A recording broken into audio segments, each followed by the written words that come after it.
Right, so hello and welcome back to Books and Things and welcome to another E.M. Forster Week video. Today I'm going to be talking about my second favourite Forster novel, which is The Amazing Howards End.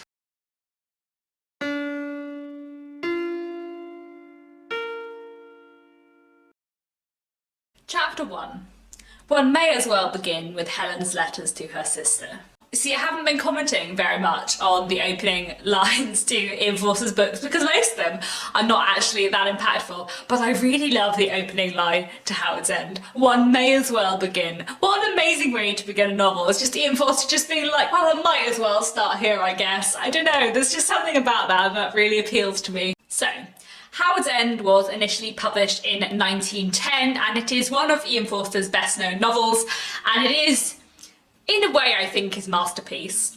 Obviously the book I'm going to talk about tomorrow is my favourite, but I think Howards End might be his best. I think it's a really fantastic, wonderful novel. Howards End was the first Ian Forster book I read. I read it when I was at university. In fact, I studied it, so I read it twice, sort of 6 years ago. So it's sort of both is and isn't fresh in my memory. I know it quite well in a way. I feel like the themes and the characters are very clear in my head still, but the plot is less clear in my head. But I remember reading it at university and just completely falling in love with it. I wrote an essay on it about class, comparing Howards End and Jude the Obscure, which was really interesting. And I just remember falling in love with Ian Forster's writing style and his clever characterisation and his really intriguing plots that just don't always go the direction you expected them to. Howards End is a wonderful, wonderful novel, and it basically follows three families who have quite different backgrounds and how they all kind of like clash against each other.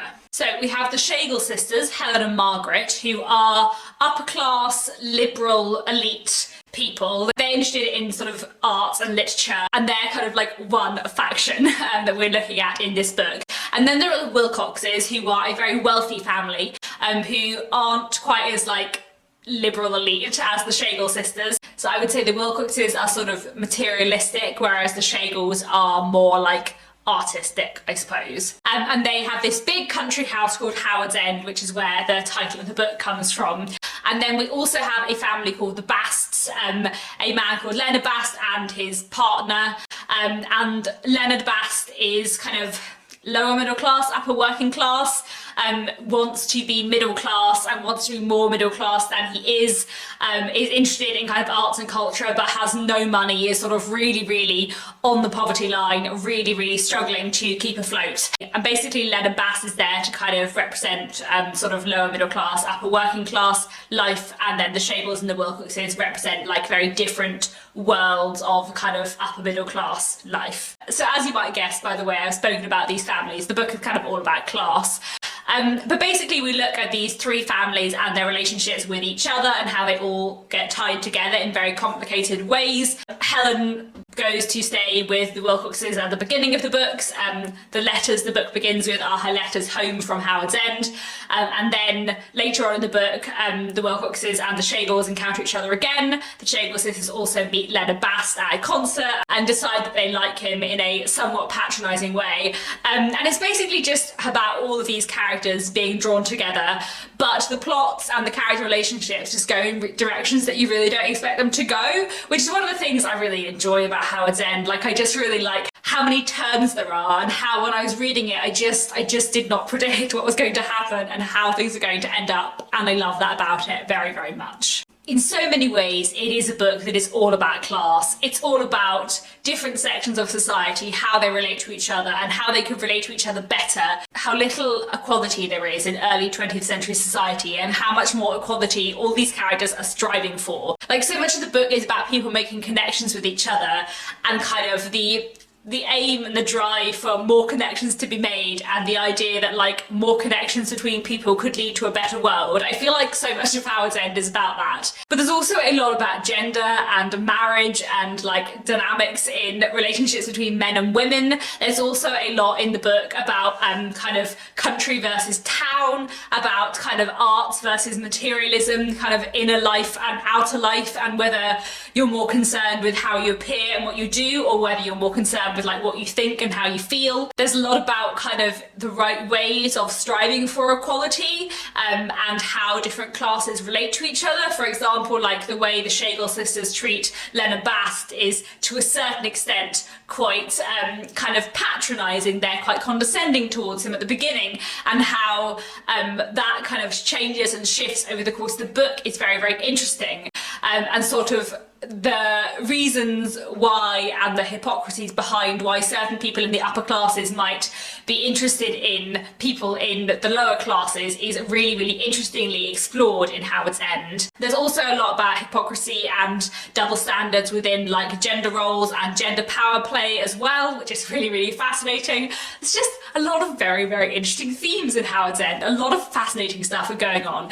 And it is, at its heart, like I said, a book about class and respectability and striving for more equality that is in the book. And the ending of Howard's End is an ending that I absolutely love and that I think is really clever and interesting in so many ways. The other thing I love about Howard's End is the house, Howard's End. It is this really interesting symbol in the book in so many ways. And I feel like the way Howard's End as a house and as a symbol is used is really, really interesting. I feel like understanding and equality is a very important theme in Howard's End as a book, and often how equality and understanding play out is like through Howard's End as a house, and that's just something I find really intriguing and interesting. It also has some wonderful characters. The Schlegel sisters are fascinating, especially Margaret, who I really, really like.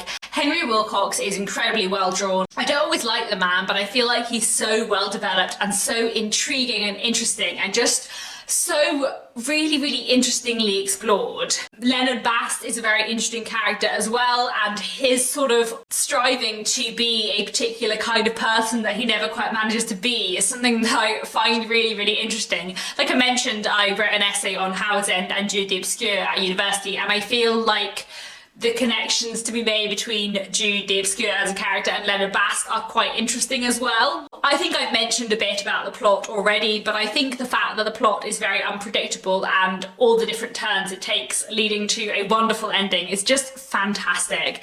In general, there is just so much that I love about Howard's End. Like I said, I think it is possibly Ian Forster's best novel. I think it is his masterpiece. It is so complex and intriguing and so fantastically explores class and culture in that way that Ian Forster just does so well. It's brilliantly written, it's beautifully drawn, it has such powerful moments, and I just think it's incredible. I really want to reread it actually, and making this video has made me really, really keen to reread it soon, so maybe I will. But yeah, it's a great book. I highly, highly recommend it. Just a wonderful, wonderful read. So that's all for today. Please let me know down in the comments if you've read Howard's End. What did you think of it? And that's all. Thank you very much for watching, and I'll be back tomorrow to talk about my favourite Ian Forster book in another bookish video.